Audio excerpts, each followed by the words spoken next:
Hi, this is Michael Buffer, and welcome to the BoxHard Podcast. Hello, everyone. This is Mikey Garcia. Yo, it's your boy, the odd guy himself, Malik King Scott. Hi, I'm Charlie Edwards. This is Fast Eddie Chambers, and you're listening to the BoxHard Podcast with my main man, Joey Coastman. Hello everybody and welcome to episode 179 of the BoxHard Podcast. I'm your host, Mr. Joey Coastman. I'm joined as always by the infamous Mr. Ayaz Sumra. Ayaz, how you doing? I'm good, Joey. How are you? Yeah, not too bad, my friend. Very good, I usually say. Battling a little bit of a virus, but we have to still come with the show. The show must go on. We're going to start with the review part, as always. We're going to start at the Liacouras Center in Philadelphia, Pennsylvania, USA. I'm going to start down the card. I'm going to start with John Joe Nevin, a man that I think ended up actually being the last fight on. I think he was on after the main event, so it was untelevised for sure. 12-0 John Joe Nevin now, a unanimous decision over 6 rounds against Andres Figueroa, now 9-4. Daniel Yelusinov took on Silverio Ortiz. Yelusinov again. I don't know, man. There's just something lacking from him since he's turned over. But anyway, it was a win for him over 8 rounds unanimously. He's now 6-0. His opponent, Silverio Ortiz, now 37-24. Ortiz was down in round 7. It was weird because he was down, but then Yelusinov actually hit him while he was down, kind of thing, and then he had a point took off, and Ortiz made a meal out of it and all the rest of it, and it was, you know, if he stayed down, I think the commentator said it probably would have gone down as a disqualification, but thankfully for Yelusinov, that wasn't the case. He did get back up eventually, but the referee gave him so much amounts of time. It was so weird. But anyway, also on the bill, Luke Campbell moved to 20 wins. He's got the 2 losses. It was a TKO in the 5th round against Adrian Young, now 26-6 with 2 draws. To be completely honest, I mean, Campbell was so many levels above his man here, and it was a mismatch. I mean, the only thing what was a little bit interesting was that Young, his opponent, had never been stopped in his 5 losses, so Luke Campbell became the first man to stop him, but he hadn't really fought anyone, to be honest, and he did have 20 knockouts from 26 wins, so he did have a puncher's chance, but that was about all. The first knockdown from Campbell was quite nasty. Young went down and he got back up just in time, and when he got back up his eye was bleeding. It was a savage knockdown, and then, like I say, Campbell managed to get him out of there in that 5th round, a TKO. Also on the bill, we got to see, well, we didn't get to see it on Sky TV. I'm not quite sure if they showed it on DAZN, but Avery Sparrow, a guy that I really don't know too much about, he's now 10-1. He's got the 1 loss, Avery Sparrow. I actually thought that Hank Lundy would win that one quite easily, just simply because I didn't know too much about Sparrow, and he had a loss. It was a majority decision, though, over 10 rounds, and Hank Lundy was actually down twice in round 2, so quite obviously there it seems like the knockdowns cost him the fight. A majority decision for Sparrow. Also on the bill, we got to see Gabe Rosado, 24-12 now with 1 draw. He took on Maciej Sulecki, 28-1 now. It was for the vacant WBO International Middleweight title. We're being told that the winner will get the Demetrius Andrade fight, unfortunately. Rosado was down in the 1st round. He was down in the 8th round, and Sulecki was down twice in the 9th round himself. Yeah, I mean, the first knockdown that Rosado scored in that 9th round, it was nice. It was a good knockdown, but the second one was a barrage of rabbit punches, in my opinion, and the referee did quite poor to not call that. And to be honest, I've seen that referee a few times before, and he's made some stellar mistakes, and I wasn't happy when I saw him refereeing it. And for me, he made another big mistake there. But yeah, Rosado poured it all out in that final 2 rounds. Sulecki dug deep and he did survive. But yeah, you know, Andrade, I think he wipes the floor with Sulecki. He would have absolutely destroyed Rosado. And for me, I think Rosado needs to retire. He even tried to say that he thought he won the fight. No way did he nearly win the fight. Sulecki was a level above, and Rosado is he's tough. I mean, that's all he is. He's I don't know. I suppose he's a likable guy, but there's nothing else to him. I mean, he's just I don't even know if he's a name. Is he a name? I suppose he is a name. How on earth did he end up in Creed? I guess he is a name, but yeah, nothing other than that. Just doesn't win at the top level. He's just an opponent, really. Also on the bill, we got to see Katie Taylor move to 13-0. She picked up the WBO World Female Lightweight title from Rose Valente. She was 14-0 going in, by the way. She was down in the first round, but she was able to go all the way to the 9th round where she got TKO'd. It was a one-sided fight, and Katie Taylor picks up another belt, so she now has 3. And the one that she doesn't have, the one title, the WBC, is of course with the Belgian lady Delphine Persoon. So that one should be a good fight should it happen. And topping the bill, Tevin Farmer 28-4, now 29-4. He's got 1 draw. It was for his IBF World Super-Featherweight title. He took on John O'Carroll. John O'Carroll was undefeated, 16-0, now 16-1 with that 1 draw. A unanimous decision over 12 rounds in favour of Mr. Farmer. Both men here were friends of the show, so it was it was a fight where I didn't really mind who won. It would have been nice to see Jono achieve his dream. The confidence that he had going into that fight was just unbelievable. It really was. And, we know about John O'Carroll, got the heart of a true Irishman, and he did himself very, very proud in there. But yeah, going through the fight, the first round, clearly a Farmer round. He was popping out that jab. He wasn't really landing with all of them. Jono did well to slip a lot of them, to be honest. But all in all, Carroll didn't really get close enough, often enough, to win the round. So a clear round there for Farmer. The second round, I felt it was brilliant tactics from Carroll. He was just simply targeting the body of Farmer, smashing to the body, in fact. He didn't throw more than 2 shots the whole round to the head. And the great thing about Tevin is that he's just able to remain calm and relax so much of the time in that ring. He's at home in a boxing ring.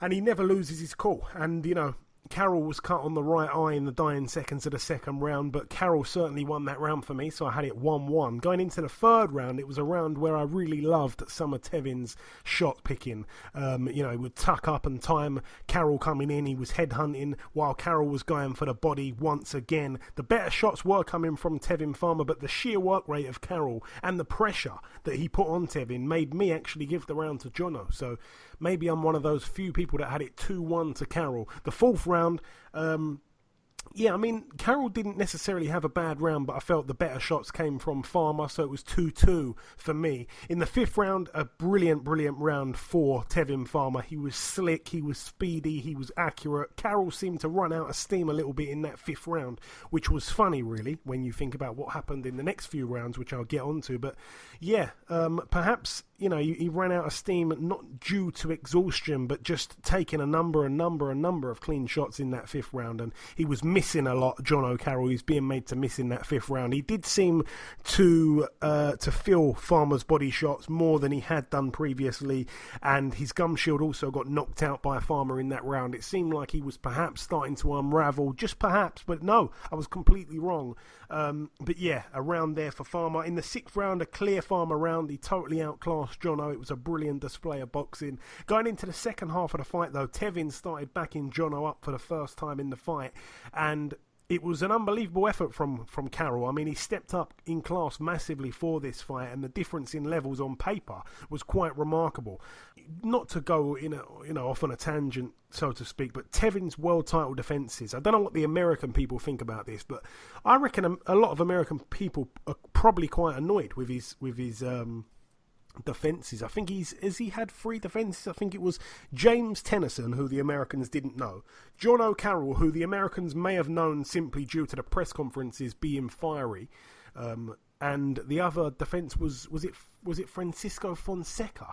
That is 3 awful defences, let's be honest. None of those 3 guys are what's considered to be world level, are they? Let's be honest. If you're an American boxing fan, who's John O'Carroll? Who is James Tennyson? Who is Fonseca? He got knocked out by Gervonta Davis. That's his claim to fame.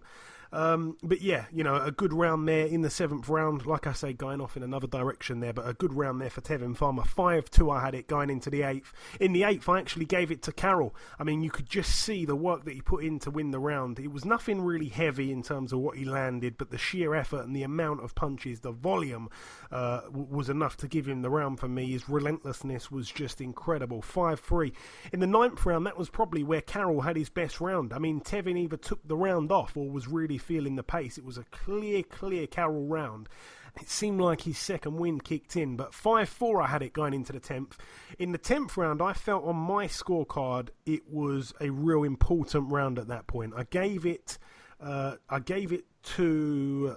I had Carroll winning the round, but I think in the last 30 seconds, Tevin was boxing and moving beautifully, and I think he just probably nicked it. It could have been a 10-10, but I think he probably just about nicked it, Tevin Farmer. So what's that? That is 6-4 after 10 rounds. In the 11th round, a big round for Farmer. It was a shame, really, because Jono started the round so well, and he just seemed to thin out as the round went on.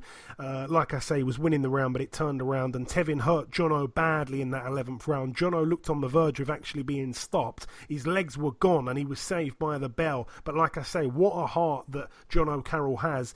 And then in the 12th round, it was now 7-4. In the 12th round, Jono needed a knockout. It wasn't really going to happen, was it? I think the 12th round probably could have gone either way. To be honest, I think if I had to edge it, it would have probably gone to Carroll, which would mean my scorecard would have been 7-5, which is a very close fight considering the jump up in class Jono had to make for this fight. It was a good effort. A lot of people had it very, very wide. I mean, listen, we all like lovely, beautiful, sweet science boxing, and Tevin has that. Jono Carroll was never going to outdo Tevin in that department, but the work rate, the punch volume, a lot of people don't like to score punches to the body for some reason. You can't be a good boxing judge and not score clean body shots. I mean, what the hell? But yeah, good fight, good effort from Jono, and his stocks go up from this. They really do. Brave Irishman there with a humongous set of nuts. Moving out now to the Memorial Center in Gifu, Japan. We got to see Kosi Tanaka move to 13-0, a successful defense of his WBO World Flyweight title against Ryoichi Taguchi, who's now 27-4 with 2 draws. Taguchi still never been stopped. I predicted that on last week's show. We didn't actually do the prediction league on that fight itself, but I said that I'd probably go the distance in favour of Tanaka. Moving out now to the Oldham Leisure Centre in Lancashire, United Kingdom. We got to see over here Seb Eubank. He moved to 2-0, a points win over 4 rounds against Remigius Ziausis, who now has a record of 20 wins, 101 losses and 5 draws. Mark Heffron also returned on that bill there. He's now 22-1, a points win over 6 rounds against Serge Ambomo, who's now 6-10 with 1 draw. Moving out now to the Harvey Haddon Sports Village in Nottingham. A guy called Eko Esuman. I think he's from Botswana or something like that. But he's come over here. He's managed to win the English welterweight title. And it was a defence for him here against Tyrone Nurse, a man coming off 3 back-to-back losses. He seems to possibly be at the tail end of his career. Esuman was actually cut on his left eye in the 2nd round. And then Nurse was cut on his left eye in the 5th round. But it ended up being a close fight. A majority decision over 10 rounds in favour of Esuman. He keeps the English title. He's now 10-0, and that's now 4 back-to-back losses for Tyrone Nurse, 35-6 with 2 draws, 4 losses in a row, all by decision. 1 was a split, 1 was a majority, and the other 2 were unanimous. So yeah, perhaps he's coming to the end for him. Moving out now to the House of Blues in Boston, Massachusetts, USA. Friend of the show, Gary Spike O'Sullivan. I mean, he tweeted saying that 200,000 people, I'm sure it was 200,000 people, tuned in to watch him fight live on Facebook. That's incredible. Anyway, he moved to 30 wins. He's got the 3 losses. He took on Kiari Gray, who had a record of 16-4 with 12 knockouts. He's now 16-5. He got knocked out. A TKO in the 6th round there. A good win there for Mr. O'Sullivan, friend of the show. Moving out now to the AT&T Stadium in Arlington, Texas, USA. We're going to start with the undercard here. Charles Martin, 25-2 with 1 draw, former IBF Heavyweight World Champion. He took on a guy who was undefeated called Greg Corbin. He was 38 years of age. He was 15-0. Yeah, Charles Martin was winning the fight, and then Greg Corbin got disqualified for repeated low blows in the 8th round of a scheduled 10, so he really ruined it for himself there. He loses his O by disqualification. Charles Martin now 26-2 with 1 draw. Also on the bill, which would be a good fight actually if they get it on down the line. Charles Martin and Chris Arreola, 37-5 with 1 draw. He took on Jean-Pierre Augustin, another undefeated man, 17-0 with 1 draw. A TKO in the 3rd round for Chris Arreola. Typical Chris Arreola type fight. He likes to just try and get the job done early, especially when he takes on a guy who's relatively untested. I remember the job he did on Seth Mitchell all those years ago, and now against this guy here, Jean-Pierre Augustin, a man that didn't really have any signature wins on his record going in. I actually saw the odds for Chris Arreola to get a knockout in the 1st round. I think it was 33-1. The knockout in the 2nd round was 28-1, and a knockout in the 3rd round was 28-1. I think I put it was about 50p or £1 on the first 3 rounds, and of course he got it in that 3rd round. And it's to be expected, really. This guy was out of his depth. Chris Arreola, despite being quite old and he's long in the tooth, his best days are well and truly behind him now. He is dangerous for the first few rounds. I'd love to see him and Shannon Briggs get it on. I mean, they're both so dangerous for the first few rounds. But Chris Arreola, those odds were crazy for the first 3 rounds there. 38-5 with 1 draw. Arreola now is looking for a big fight on the back of this. I'm not quite sure who I'd like to see him in there with. Luis Nery moved to 29-0. He made his opponent retire on his stall after 4 rounds. His opponent, Joe Arroyo, now 18-3. He was down 4 times during the 4 rounds, so a good win there for Luis Nery. Completely dominated his man. It was a bit of a mismatch, really. David Benavidez, wow, 21-0 now. A knockout in the 2nd round against Jay Leon Love, 24-3 with 1 draw. Both men were friends of the show.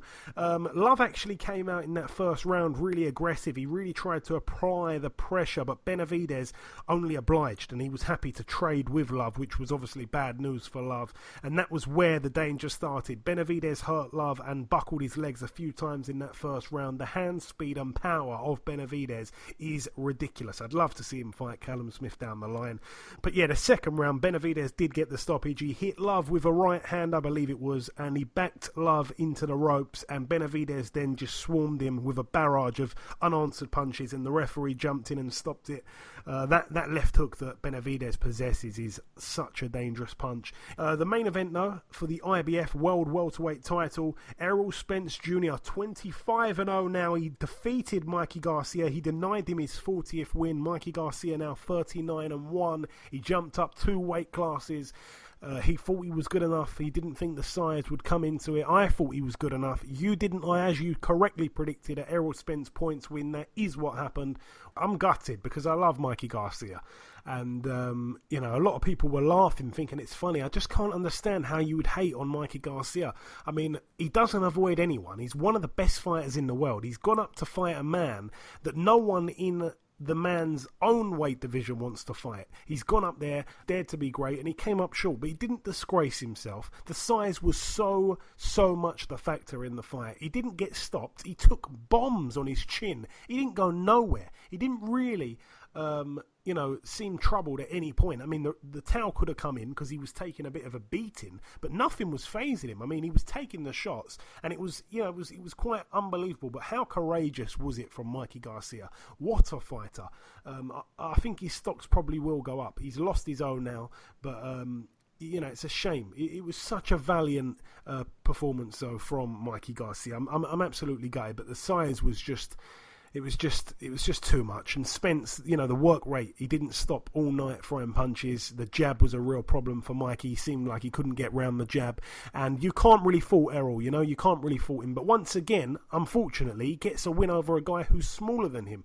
I just want him to fight someone who's a legit 147, true 147 fighter. Please, just give it to us, please. I don't want to see him take another fight against a smaller guy. Round 1, though, Errol Spence, he wasn't really overcommitting at that point. He was working his jab. Everything came from the jab. Mikey didn't really even try to outland Errol. He probably threw about 4 shots max in that first round. It was a clear Spence round. Nothing telling landed at all, but it was a bit of a feeling out process kind of thing, a bit of a jab fest. The second round, the first half of the round, not much really happened, but Mikey did pick up the tempo and finally let his hands go towards the end of the round. I felt he probably stole the round.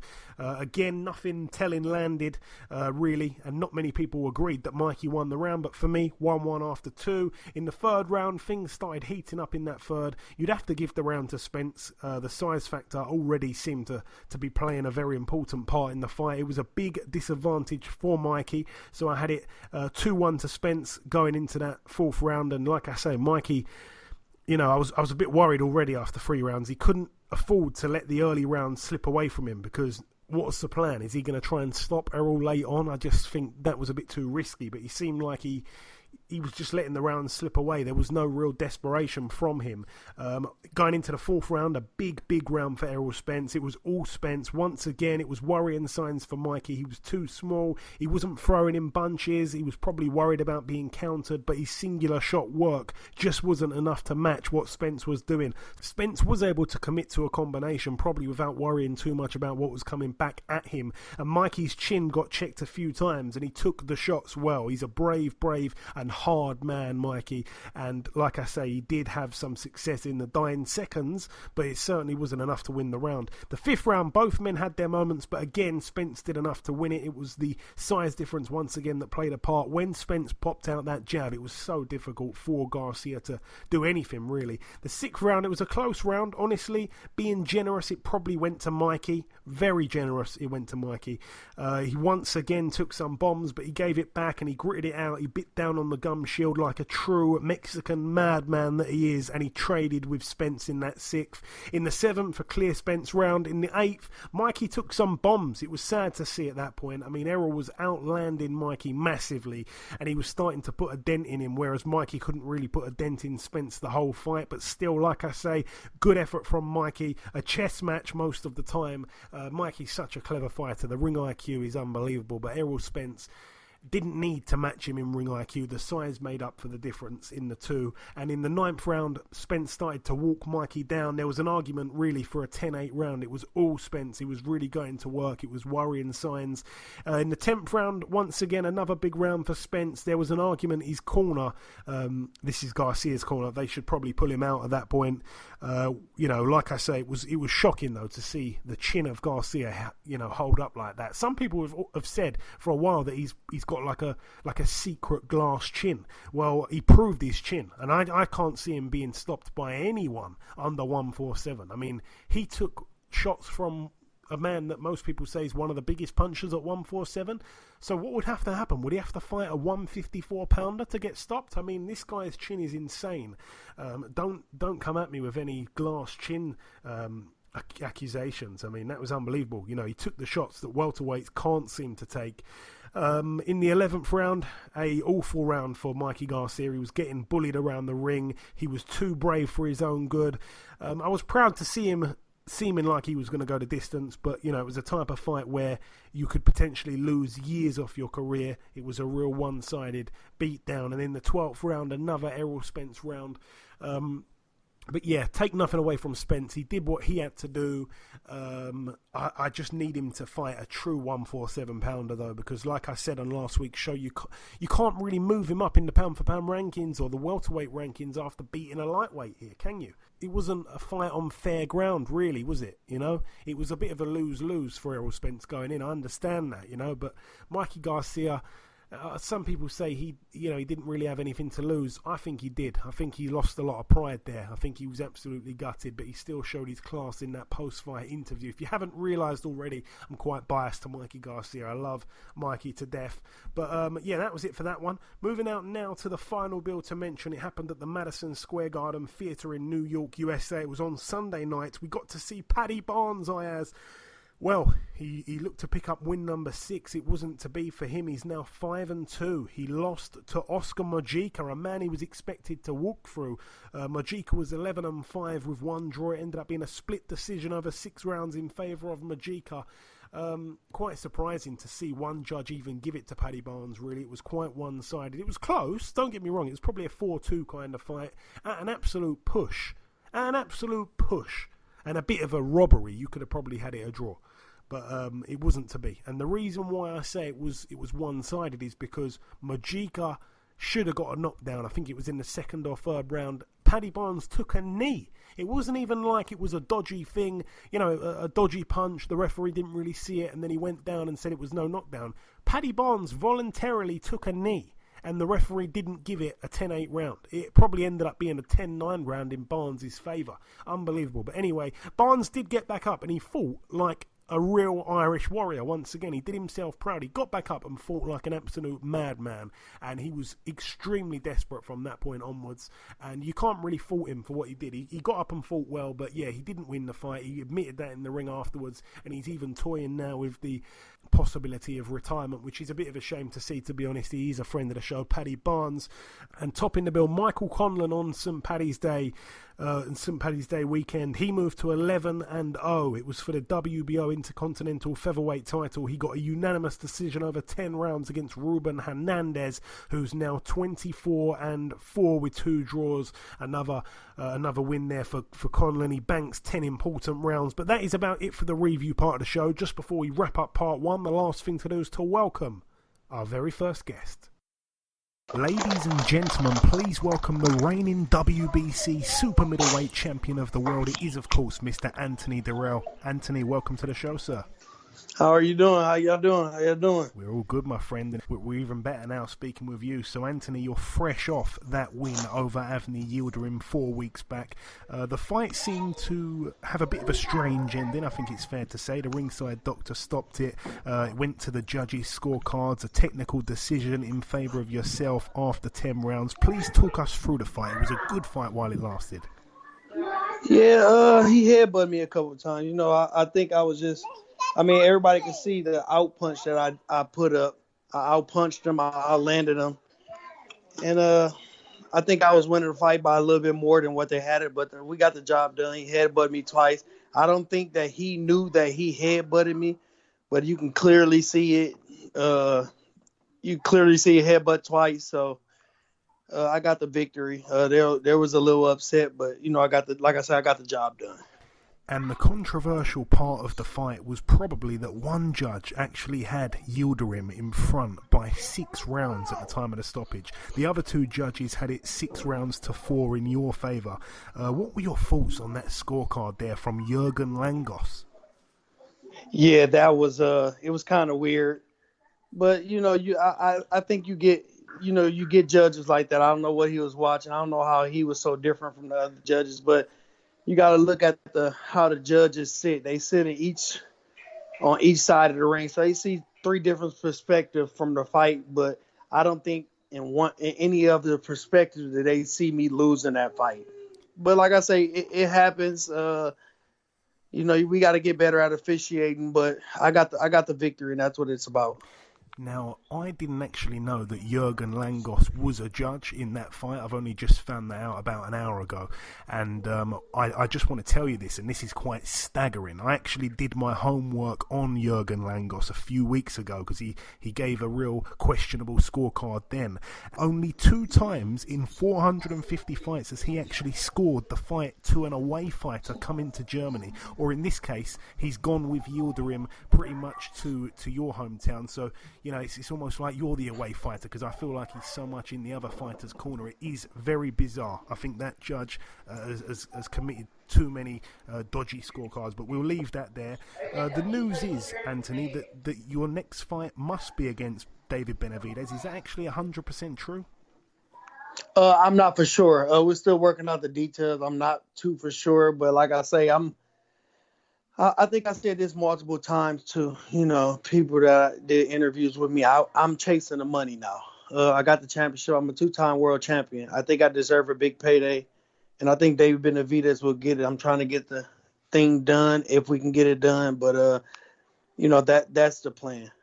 And, talking about that, you're a 2-time world champion. I looked once again at your resume, and your resume over the last few years has been probably one of the strongest in the super middleweight division. I mean, you've been fighting good fighter after good fighter, way back to the Sakio Bika fights.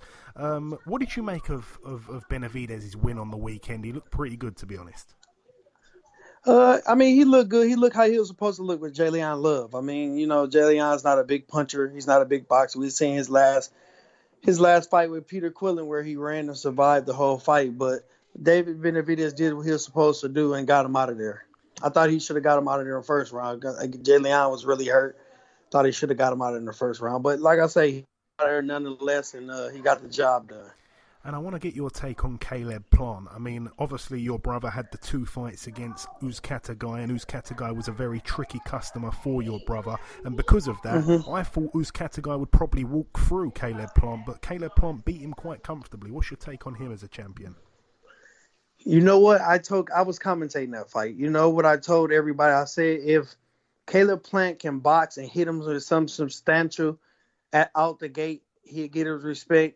And he did that. I mean, he banged with the banger and he boxed when he wanted to. And that was the key of winning. You know, he hit angles. He knocked Uzcategui down a couple times. And that was the key. I mean, he looked excellent. He looked like a real champion in that fight, as I told him after the fight. Yeah, he truly did. And talking of your brother, how is he? What's next for him, Anthony? He's good. I think he's moving up to 175 pounds. I think he'll feel more comfortable at that weight. I think it was just the weight loss getting to him. You know, 168 pounds, it's challenging on your body, especially when you get up there in age and you've been doing it for a long time. Your body just don't want to do it no more. So I think he'll go up and be comfortable there. Okay, and you talk about wanting that money fight. Who do you see as, you know, being that guy to make that mega money? It seems like Canelo's obviously gone back down to 160. Obviously, that would have been the mega money fight. Who is the mega money fight? Is it Callum Smith? Who is it? I mean, I don't know. It could be Callum Smith or it could be David Benavidez. You know, people show up for him. People show up for Callum Smith. It just all depends. If you can give me that money, that's the way I'm going towards. But I think, like I said, I think I deserve the money shot. The 2-time world champion. I've been through a lot of wars, and I think I deserve it. So that's definitely what I'm looking for.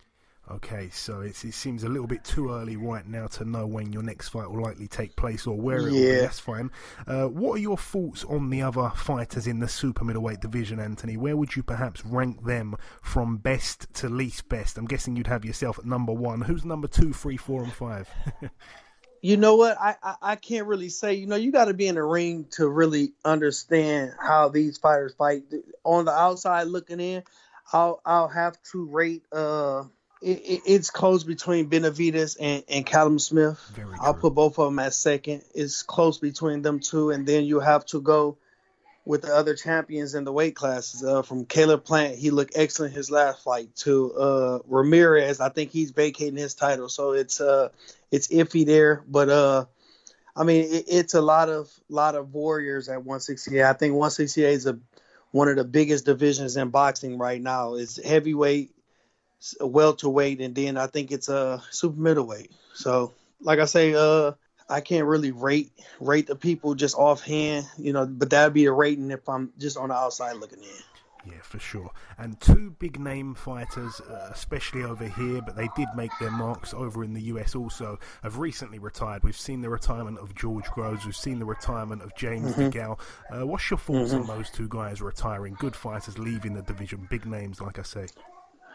Well, James DeGale, 2-time world champion. He won the title. He won the title twice, yes, right? Yes, Am I correct? Yep, he won the title twice, and I mean, he accomplished what he wanted to accomplish in boxing. He won an Olympic medal, and then he won a world title. So he did what he accomplished in boxing. And then George Groves, he was a good, rugged fighter. He was a slick puncher.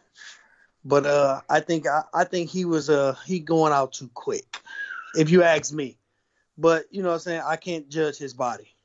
Yeah. You know, people are made different, so you got to judge. You know, you got to side with the person of what he wanted to do with his decision. His decision was to retire. You got to respect that. Yeah, very well said. And coming down to the final 2 questions now, Anthony, I want to ask you, I'm guessing you must have sparred some big names over the years. Who are some of the guys that you've done rounds with in the gym?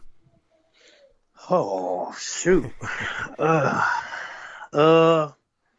You know what I just did? Like I don't know if these really count because I spar heavyweights. I bring cruiserweights to my camp and spar. I don't spar super middleweights. I spar light heavyweights and cruiserweight.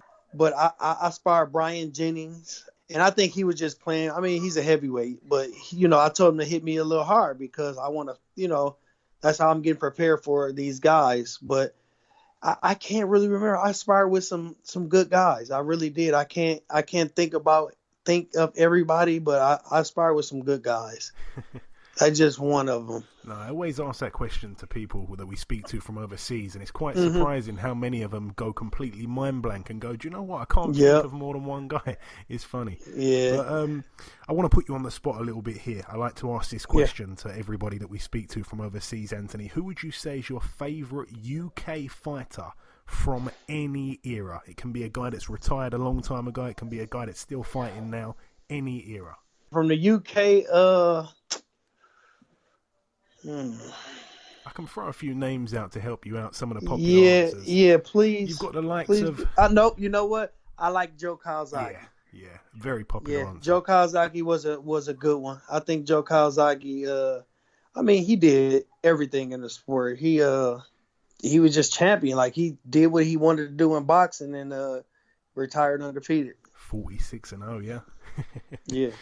Yeah. And that's about it really for the questions, Anthony. Just before I let you go, I wanted to really give you an opportunity perhaps to send out a message to anyone that supports you from over here in the UK. I know that the UK fans take to the Dirrell brothers, not just yourself, also Andre.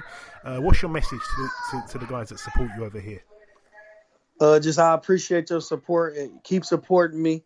I'm trying to get to UK soon. Honestly, me and my wife been talking about coming over there. Maybe I'll do an event while I'm over there, visit a few gyms. But thank you for you guys' support. I really appreciate it. Excellent. Right, listen, Anthony, it truly has been a pleasure speaking with you, my friend. We'll keep an eye out for an announcement, hopefully soon, and we'll catch up sometime in the near future. Appreciate it. Okay, now it's time for part 2 on this week's show. This part, of course, the news part of the show. Ayaz, take it away. What you got? The EBU have named Joy Joyce as the mandatory challenger for Agathe Caballero's European title. Yeah, Caballero, obviously a man that beat Derek Chisora on points in Monaco. He just recently beat Andre Rodenko just a couple of weeks ago. And he's a young guy. I think he's only 26. It's a step in the right direction, really, for Joyce. The only problem is Caballero's not really a big name, but he is ranked with all the... I think he's ranked with maybe 2 or 3 sanctioning bodies, so he's got some nice rankings. Maybe Joe Joyce or beat him and take those rankings. To be honest with you, if I'm being honest, Caballero, I've been talking to Michael Hunter, and he's kind of been saying, which heavyweights would you like to see me fight, etc. And I wanted Michael Hunter to fight Caballero because I think Michael Hunter would obliterate Caballero, and Caballero's actually ranked in the 2 sanctioning organisations that Michael Hunter's not ranked in, so he's ranked in the other 2. So let's just say Michael's ranked with the WBC and IBF or something like that, or the WBC and WBA, and this guy is ranked with a WBO and IBF, so beating him, then he'd be ranked with all 4 of them, Michael Hunter. But it's just not looking like that's going to happen, unfortunately, but he wanted that fight. But yeah, Caballero, Joyce, if it happens, I think Joyce wins. I think Joyce is just too big for Caballero, it's too fluid for Caballero.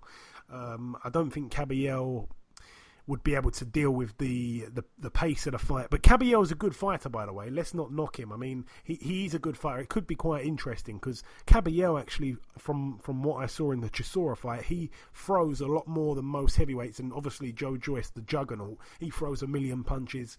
People are going to laugh at that. Not the fastest punches, but he's got the output. He throws a lot of punches. Let me choose my words right. So that fight would be quite interesting, I think. But yeah, Joe Joyce wins it for me. Carl Frampton has signed a co-promotional deal with Top Rank and Frank Warren. Yeah, it's good to see he's still working with Frank Warren. He seems like he's done this deal now with Top Rank, as you mentioned. It seems like all of Frank's big fighters are going half and half with him and Bob Arum. It's a bit of a shame for UK fans, I'd say. Obviously, Tyson Fury, Carl Frampton, I'm not sure, but there's a lot of rumours about Billy Joe Saunders also doing that kind of thing, so it'd be a bit of a shame if that does happen. But I'm guessing that the Oscar Valdez fight will probably be happening probably before the end of the year. So we'll have to wait and see. Oscar Valdez, I'll definitely get him back on the show if that fight does happen. He's a friend of the show. He's got a pet called Steve the Alligator, and we like Oscar Valdez. So yeah, good move really for Frampton. Seems like he's coming to the tail end of his career, to be honest. Quite clearly, the Leo Santa Cruz rematch won't be happening now because Bob Arum's involved, but yeah, hopefully he gets a nice couple of paydays before he decides to hang them up. Dubois will headline a show at Wembley Arena on 27th of April. Yeah, April 27th at the Wembley Arena. He takes on a guy called Richard Lartey, a fighter from Ghana, 14-1 with 11 knockouts. He's one loss. He actually retired on his stall after 5 rounds against a guy who's still undefeated, who's 12-0, a Swiss heavyweight who actually hasn't fought for 4 years. But that's another matter. So, it's not the biggest kind of fight out there for Dubois. It's another fight I'm expecting he's going to win, and in good style. Also on that bill, we get to see Lerone Richards, 11-0. He's in a fight against Tommy Langford, 21-3. I really like that fight. That one's for the vacant Commonwealth and vacant WBO International Super-Middleweight titles. So Lerone Richards finally gets a big fight. It's been a long time coming. Zach Chelly takes on Jimmy Smith for the Southern Area Super-Middleweight title. Zach Chelly, real good fighter. Sonny Edwards returns on that bill, and so does Jack Catterall. So it should be a good night of boxing. I'm really looking forward to that one. Is that it for the news, Ayaz, yeah? Yes, that's it for the news. Thank you very much, Ayaz. Right, moving now to the preview part of the show, the final real part of the show. We're going to start in Chile, which is a weird place to start. I don't think we've ever started in Chile before. At the Gran Arena Monticello in San Francisco de Mostazao, we get to see a guy here called Miguel Gonzalez, 29-1. His one loss came to Paul Butler. He takes on Andrew Maloney, the twin brother of Jason Maloney, the man that crashed out at the World Boxing Super Series when he lost to Emmanuel Rodriguez, is it? The guy that's fighting at Inoue in Scotland. But anyway, yeah, a 12-round contest here. Miguel Gonzalez and Andrew Maloney. Good fight. It's gone under the radar. Moving out now to Russia at the Serpukhov. Fedor Chudanov, former opponent of George Groves, 18-2. He's in a 10-round contest against Wuzhati Nualang, who's got 11 wins and 2 losses, a 10-rounder there. Moving out now to the Sport Hall in Hungary. This is a strange one. You wouldn't believe me if I told you this. Prince Patel, 18-0 now with 1 draw. He's in an 8-rounder against Selimani Bangaiza, who's got a record of 15-5. Also on the bill, part of his world tour, Ashley Theophane turns up, the former Mayweather Promotions star. His record 46-8 with 1 draw. He's in an 8-rounder against Salty Fries he's fighting, 7-5. That's an 8-rounder there. Also on the bill, friend of the show, Ashley Theophane's a friend of the show, but also another friend of the show, heavyweight Mark Damori. He's on it. He's in his 40th fight, 35-2 with 2 draws, an 8-rounder against Laszlo Fekete, who's 4-2. Boy, oh boy. Anyway, moving out now to Poland at the Hala Sportowa. We get to see over here Krzysztof Włodarczyk, 56-4 with 1 draw. He's in a 10-rounder against Alexandru Jur, who's got a record of 18-2. Moving out now to the Leicester Arena in United Kingdom. This one's going to be on BT Sport and on ESPN+. We get to see over here the brother of Tyson Fury, Tommy Fury, 1-0, undefeated under the guidance of Ricky Hatton. He's in a 4-rounder against Maxims Ergakovs, who's 0-3. Willie Hutchinson, friend of the show, he's on the bill. His record 6-0, 6-rounder, no opponent just yet. Leon Woodstock, 11-1. His opponent yet to be announced. That's an 8-rounder there. CJ Challenger, 9-0. He fights for the vacant Midlands area super welterweight title against Kyle Haywood, 8-0. I believe he had to quit his day job to train harder to try and win this fight. Sammy Maxwell, 10-0. He fights for the vacant WBO European European super lightweight title against Kelvin Dotel, who's 14-4. I do want to see Sam Maxwell in some big fights in the very near future. Sam Bowen, 14-0, takes on Jordan McCrory. That's a 12-rounder for Bowen's British Super-Featherweight title. Jordan McCrory, 17-4 with one draw. Moving out now to the Copper Box Arena in London, United Kingdom. Over here we have the first defence of Charlie Edwards' WBC World Flyweight title. His record 14-1. He takes on former sparring partner Angel Moreno, 19-2 with two draws. A 12-round contest. We've gone to the predictions. Ayaz, how do you see it? I think it's going to be a very tough fight for Charlie because obviously it's his first defence of his world title. But if I'm going to go with a win, I'm going to win by Charlie on points. Charlie on points, okay. I'm going to agree, actually. So do the listeners. Moreno's never been stopped, and the fact that they've done rounds together, I think when Charlie was getting ready to take on John Real Casimero, that tells me that they were probably not sparring to try and take each other's heads off. And sometimes when you've sparred with a guy, you know how he is and you know what to expect, so to speak, and for that reason nothing kind of shocks you about him. But then again, I think Charlie Edwards has come on since then. He definitely has, of course. So could be interesting. I hope he gets a stoppage. Also on the bill, Josh Buatsi, 9-0. He's in search of win number 10. It's for the vacant British light heavyweight title. He takes on Liam Conroy, 16-3 with one draw. Obviously, the British was vacated by Callum Johnson. We're going to go to the predictions on that one also, as good fight, Buatsi and Conroy. How do you see it? I think this will be a good, decent fight for Joshua Buatsi. Obviously, Buatsi is the next rising star in boxing. So if I'm going to go with a win, I'm going to go with Joshua Buatsi by knockout. Yeah, I think if Buatsi is the real deal, I think if the hype around him is real, then I think he gets Conroy out of there. So I'm going to agree with you there, Ayaz, and so do the listeners. Oh boy, 94% of the voters have gone with Buatsi by knockout. That is insane. Also on the bill, Lawrence Okolie defends his British cruiserweight title. I think Camacho brings the Commonwealth belt to the fight, but Okolie 11-0, Wadi Camacho 21-7. Once again, we're going to the predictions on this, Ayaz. I think that Wadi Camacho is not going to try and box Okolie like Chamberlain did, like the other guy did, whose name has eluded me at the moment on the Joshua Povetkin undercard. Who did it? Matty Askin, that was it. I don't think he's going to try and box like those guys did. I think he will come and try and have a fight. I think it'll be quite fun while it lasts, but ultimately I see Okolie getting the stoppage. How do you see it, Ayaz? The listeners, 93% of them have also gone Okolie by knockout. I guess you're... I agree with you.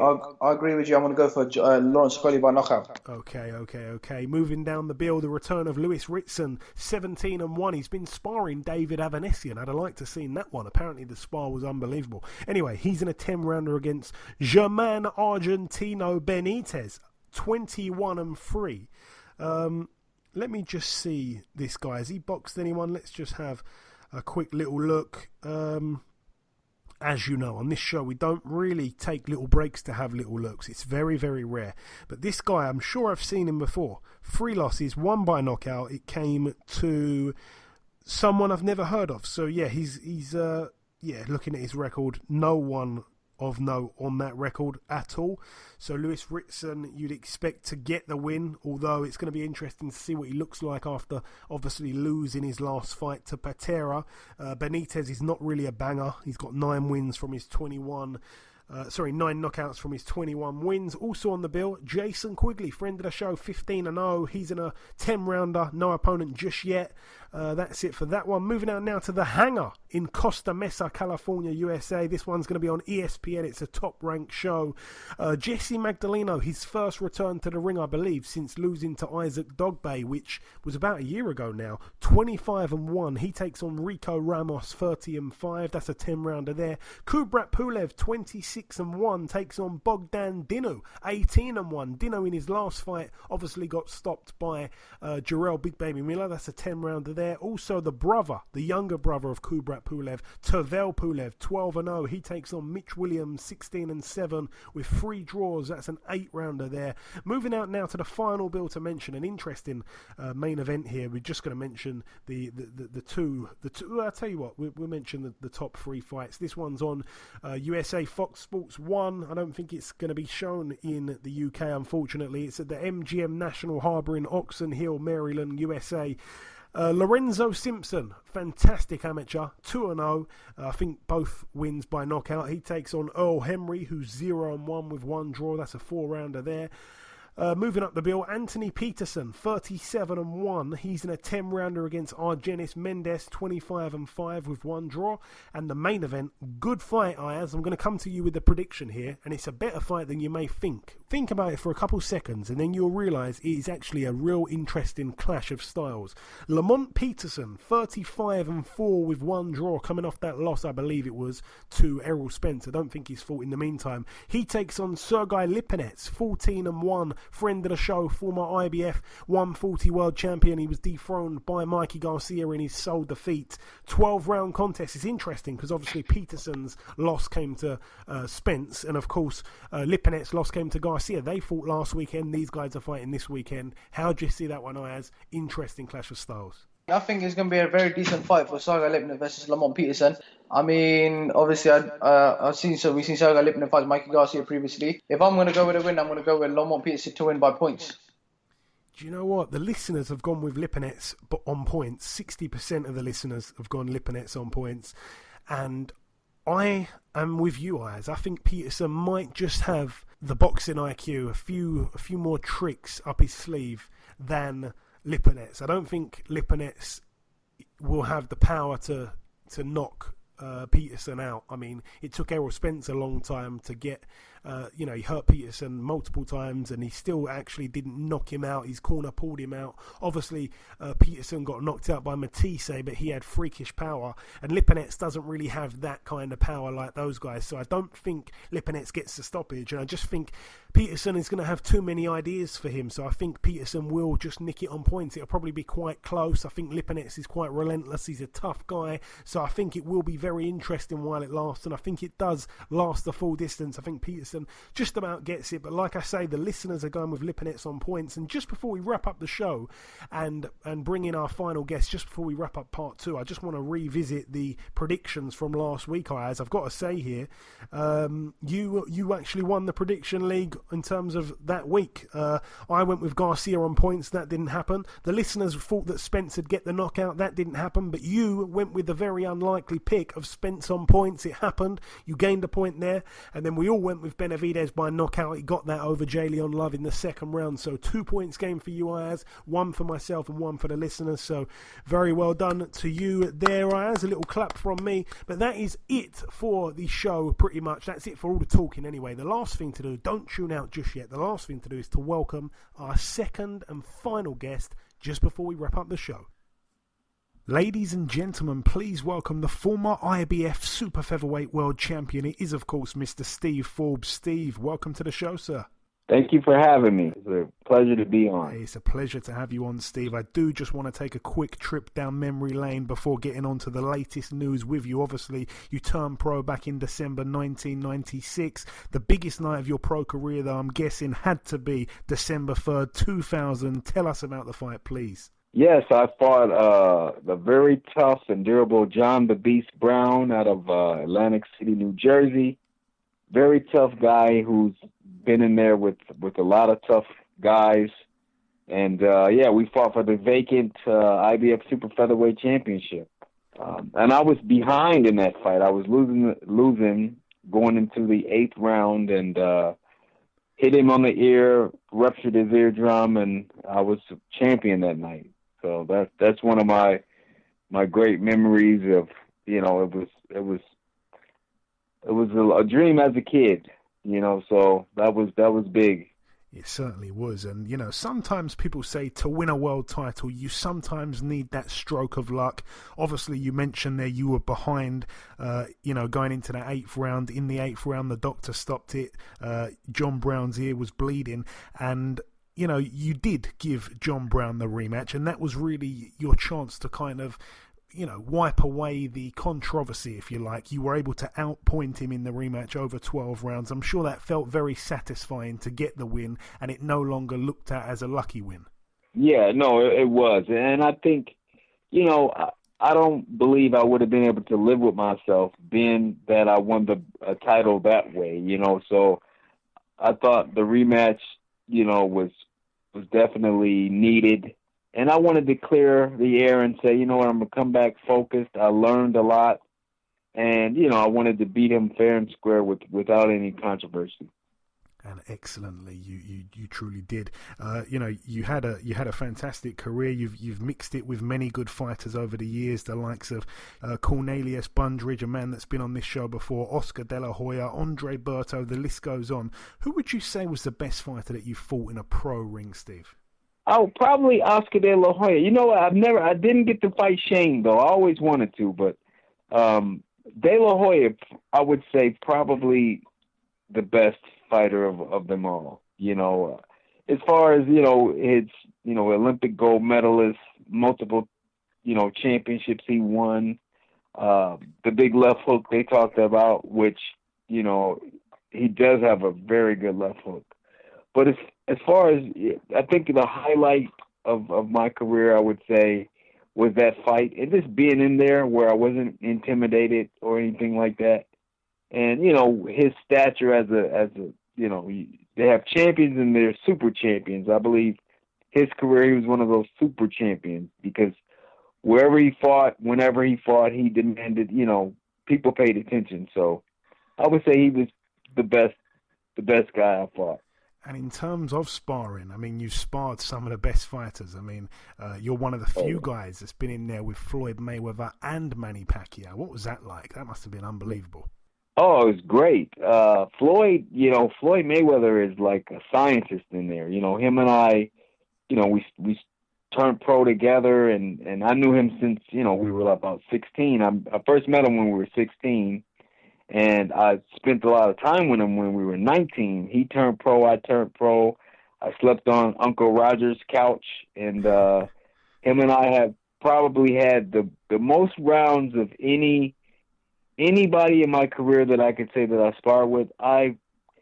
Floyd and I have hundreds of rounds together. We would spar. It was always competitive because we would start off sparring 4 rounds, and then he would mention, well, let's go another round. And then I would say, well, let's go another round. So we end up doing 12 rounds, and they would have to stop us. They would have to stop us from sparring because we would keep trying to out. But we were pushing each other. It was really good. And, of course, Manny Pacquiao, is a phenom himself, relentless energy. He had a very fast pace, and also got a chance to spar with Canelo Alvarez. Wow. Matter of fact, when he fought Shane Mosley, I sparred with him. He was working a lot more on his technical boxing. He didn't really try to go at a fast pace or anything. He just really wanted to work on his technical boxing, which is smart. It's suiting him well right now. He's looking great. He's probably the face of the sport right now. And it's been a lot of different guys that I got a chance to work with, and it was fun. Definitely learning, and I definitely helped them in some of their fights. It was great. And those 3 names, Canelo, Floyd, and Pacquiao, are those the 3 biggest names you'd say that you've sparred with over the years? Well, also Ricky Hatton. I came out to the UK and in Manchester and worked with Ricky Hatton when he was getting ready to fight Jose Luis Castillo. And came over there to work with him. We did a lot of good body work and stuff like that. Marcos Maidana, Eric Morales. I can keep going. Kennedy McKinney. So many different guys. Because Las Vegas, I turned pro there. It was a hotbed for all the guys to come. And, I went there and I knew I could work with all these guys that I would put myself in a position to win a championship. So, I got a chance to work with all those guys, and and it was kind of like a normal Monday or Tuesday. Those guys are in the gym. You get a chance to work with different guys. Diego Corrales and I were really, really good buddies. Freddie Norwood, when he was champion, we used to spar all the time. Stevie Johnston. It's so many different fighters and champions would come through Las Vegas and work out the week a couple weeks before their fight, so I got a chance to work out with all those guys. Oh, that's amazing, man. It really is. I love hearing these types of stories. And obviously, in boxing, there's many nicknames that boxers are given to try and emphasize how good they are, how tough they are. But your nickname, 2 pounds, it's a very personal reason as to why that's your nickname. Please explain to those that don't know why 2 pounds is the nickname for you. Yeah, when I was born, I weighed 2 pounds. It's funny about the nickname. At first, I didn't like it. But everybody in my family calls me 2 pounds. Everybody, all my friends, the neighborhood I grew up in. And so I would sneak to the boxing gym because my grandma wasn't really too happy about me boxing. And so I would sneak to the gym, and the gym was right around the corner from where we lived at. And she would come in there and look through the windows. And one day she came in there and she says, 2 pound, what are you doing? And everybody says, they say 2 pound, and that kind of stuck. The long story short was my grandma allowed me to box because she talked to the coach, and he said, this guy has a lot of potential. You got to keep him in the gym. He's not getting in trouble. And so she became my biggest fan. But, yeah, the 2 pound name stuck. I tried to change it. I wanted to be Sensational Steve. I mean, all these different names. Everybody called me 2 pounds. So I said, you know what? I need to keep this name. I want to tell you this. There is a heavyweight boxer right now, still undefeated. And when he was born, weighed only 1 pound. I'm going to give you a couple of guesses. Do you know who I'm talking about? Oh, I already know. It is Tyson Fury. That's it. Amazing, right? Yeah. Oh, yeah. I knew it. It's a special breed of person, that heart. Yeah, Tyson Fury. I recall hearing that a long time ago. Yeah, man. And I said, man, that's incredible. I was 2 pounds, and that was, unbelievable to hear, especially because, there's not all the medical stuff that they have now. And to hear that he was 1 pound, wow, It is. Yeah. Crazy. It's crazy. So Steve, getting back onto your career, your last win was in 2010 against a guy who was 56 and 55 and 2 draws. Most of his wins and losses came by knockout. Quite a crazy fighter, really. He's still fighting, actually, that same guy. But back to what I was saying. Since that win in 2010, you had 6 back-to-back losses between 2011 and 2014. Most people would view that and say you were certainly on the decline at that stage. Now you're 42 years of age. You haven't boxed since 2014, but you're back in the ring on April 6th. You're back from this 4.5-year layoff. Tell us more, Steve. Why return to the ring? Well, I would say also, too, with the losses, there have been some controversy in a lot of those fights. Very true. Yeah, and I think I believe I understand boxing. The way it works is you want to get a guy kind of, get rid of him. Let's start adding some losses. And what happens is, I'll fight against guys that's promoted by the house promoter. You're not going to get it. I had a fight in Florida against Johan Perez. He was a former WBA interim champion. It was televised here in the U.S. One judge had it a draw. The other 2 judges had it for him. This was in 2013, I want to say.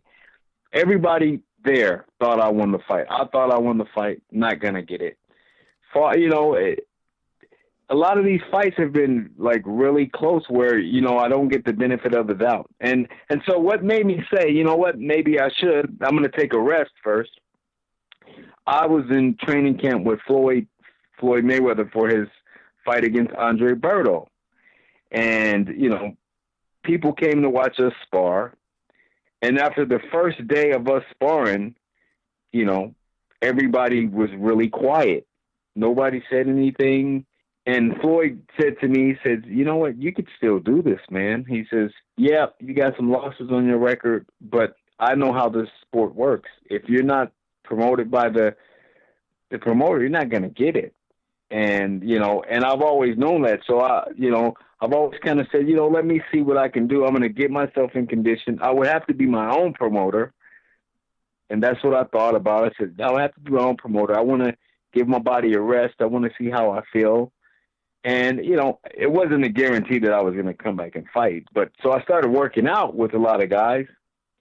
And, I kind of got this thing in my head. I said, well, let me see what I can do. So I started doing a lot of sparring, and,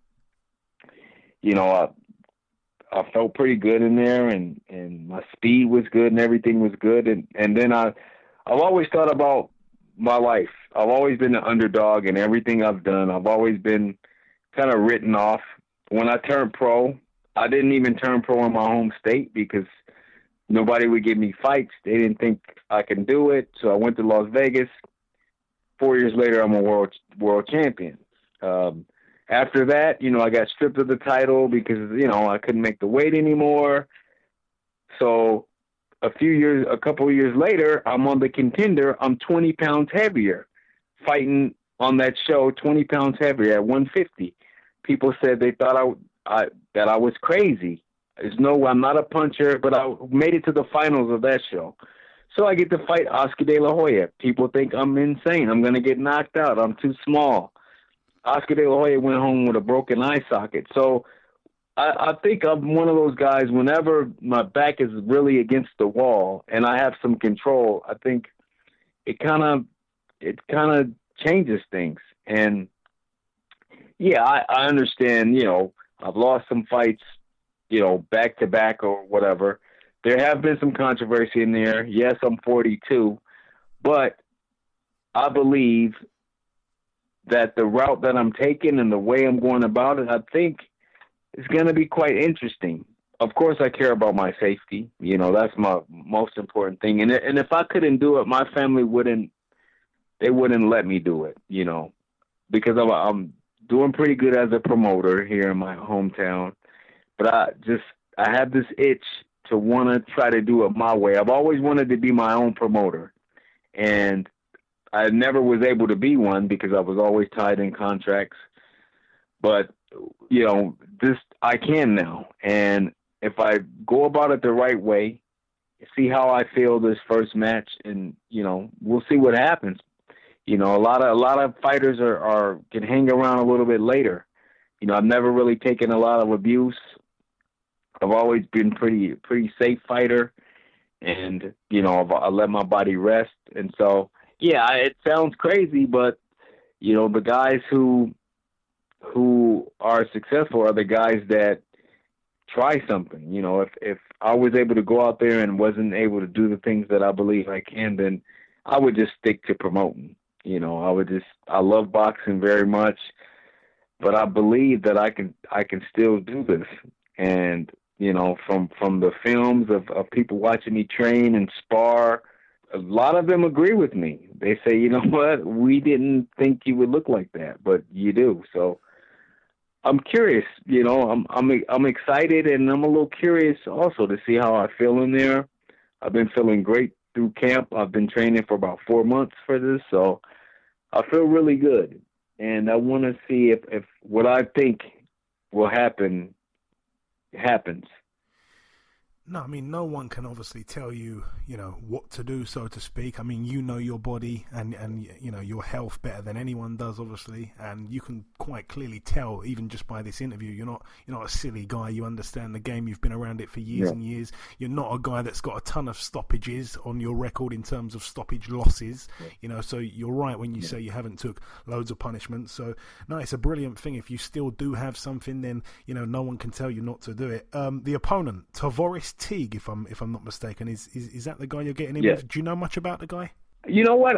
I've seen some video footage of him. He doesn't have the best record, but he's a guy that's tough and durable. I've seen him. He had a draw with the undefeated guy recently, and also he's been the distance with a lot of guys, a lot of up and coming guys, a lot of undefeated guys, and he's tall, so he's going to present some challenges. He has tall, long reach. He switches from lefty to righty, from what I know.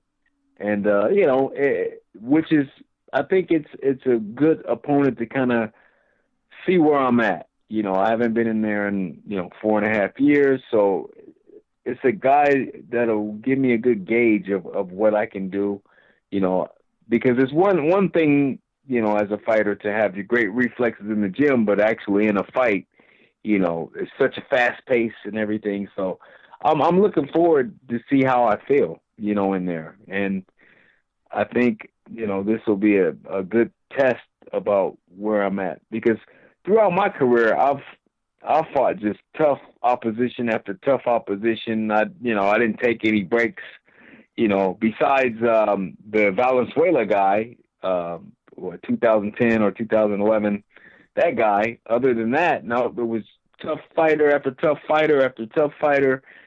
And, I think this guy's going to be tough also. But, it's something where I can see exactly where I'm at. And then we'll start building after that. I mean, the plan is to do this fight in April, and then to come back again in August, and then hopefully in October or November again, so kind of, do each step will be a little bit better competition, and then kind of see what happens, next year. Okay, so like a fight-by-fight kind of basis type thing. Steve, this fight is at welterweight, right? Yeah, it was a slightly bit over welterweight, man. I would say more towards super welter than welter. Okay. And that's what I fought on the Contender when I did that Contender show. Okay. And you mentioned there obviously about your goal is to have this fight here, then another fight in August time, then another fight towards the end of the year. Are you looking past that and perhaps trying to envision something big coming off of this? I mean, what are your ambitions at this stage in your career? Do you still feel like you've got something to prove? I do. I feel like, I'm a guy that's I love history, and I love chasing after things and doing something that hasn't been done. And one of my goals is, each fight, my weight is going to come down. That's the plan. And I would love to position myself to fight for a championship next year, maybe towards the end of 2020, to do something that no small guy has done. And that's to win and fight for a championship 20 years after he won the first one. So I won the title in 2000. But to be able to be in a position to fight for a championship in 2020, I think is incredible. I mean, I've never seen it done. The only other person I've seen do something like that was George Foreman. I haven't seen a small guy or heard of a small fighter that's been a small, like a lightweight type fighter, do anything like that. I've heard of guys 10 years later, but not 20 years after winning a championship to get in a position to fight for one. And, once that got in my head, I said, I don't think that's been done. And I think it would be quite unique to pull something off like that, to get yourself in a position to not only have won a title 20 years later, but to be in a position to fight for one. You got a lot of guys out there.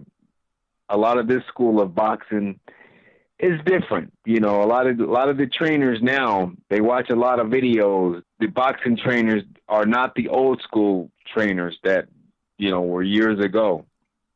And a lot of these guys lack a lot of knowledge about the sport. And so I think if I can position myself right, I can find the right person and get an opportunity. So that's the long-term plan. That's kind of why I staged this comeback. I said, what if I was able to do something that, very few, if any, have done, to promote himself, to get in a position to challenge, for a respected championship.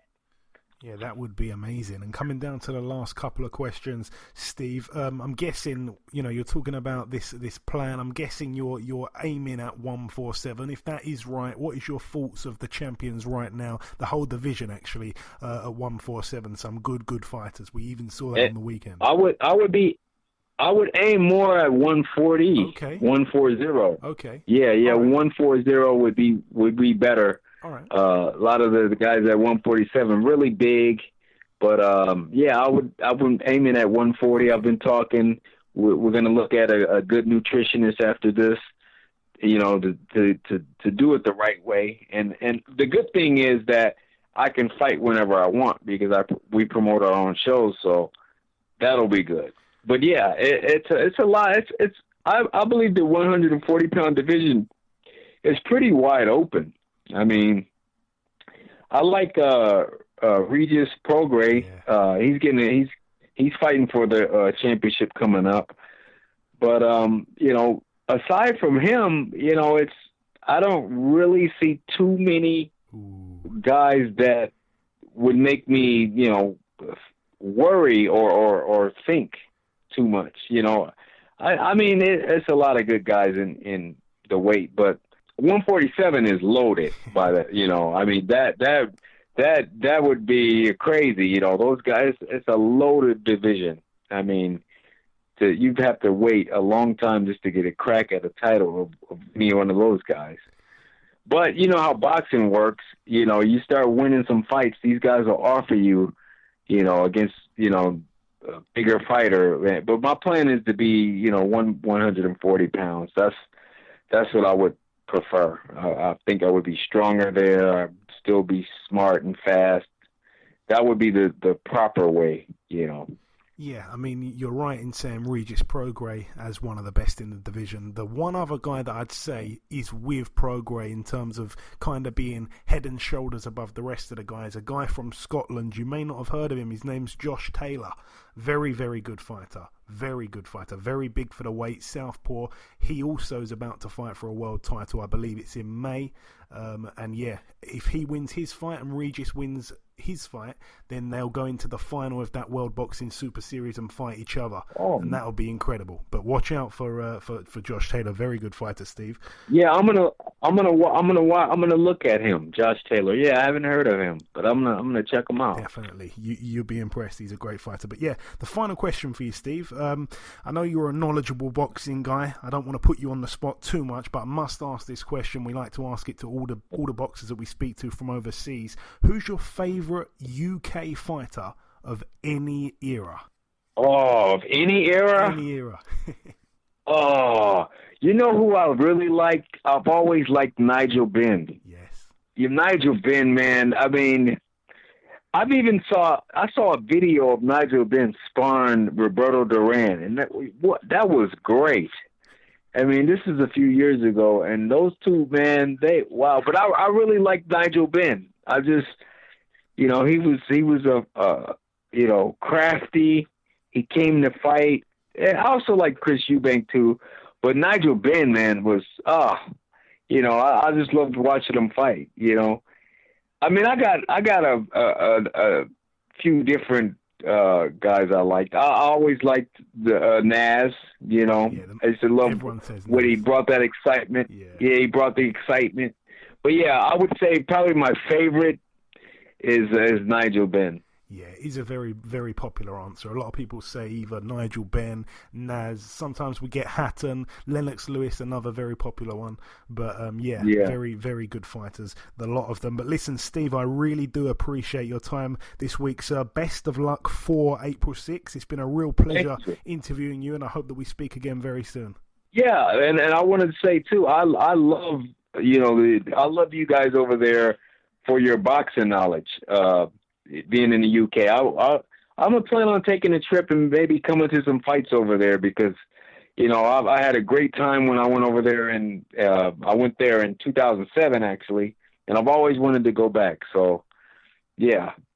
Yeah, we'd welcome you over here. I mean, the UK boxing fans certainly know who you are, and they'd love to have you over here. So if that does happen, it'd be exciting times for the boxing fans. But like I say, Steve, thanks so much for giving us a piece of your time, and we'll speak again soon. Thank you. Okay, and this wraps up episode 179 of the BoxHard Podcast. I've been your host, Joey Coastman. Ayaz Sumra has been Ayaz Sumra.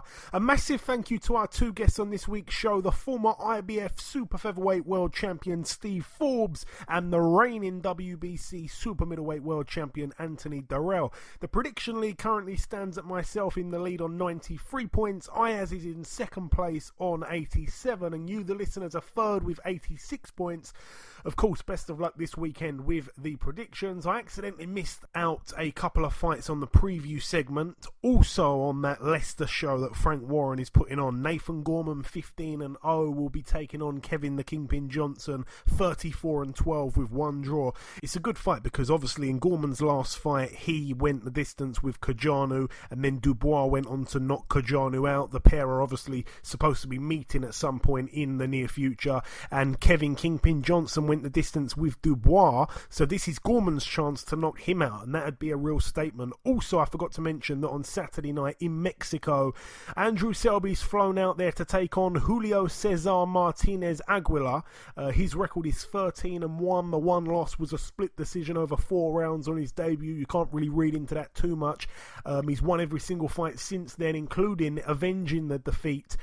He's also coming off 7 straight knockouts in a row, so Andrew's record, of course, 11-0 going in. Come on, Andrew, but it's going to be very tough to get a decision out there in Mexico. In other news, Josh Warrington versus Kid Galahad, it's finally been announced. The date will be June the 15th at the First Direct Arena in Leeds, and also Artur Beterbiev's next fight has been announced. He'll take on Radivoj Kaladzik, I think that's how it's said. Kaladzik's record is 24-1. His one loss came to Marcus Brown by a split decision in an 8-rounder, a fight where both himself and Brown were down on the canvas. Of course, if Beterbiev can stop this guy, then it's obviously a statement. But that is about everything, my friends. Thank you all for listening. If you have listened this far, then your ears are truly appreciated by myself and Ayaz, the Trevor McDonald of Boxing News. God bless you all, and we shall see you all again next week. Thank you.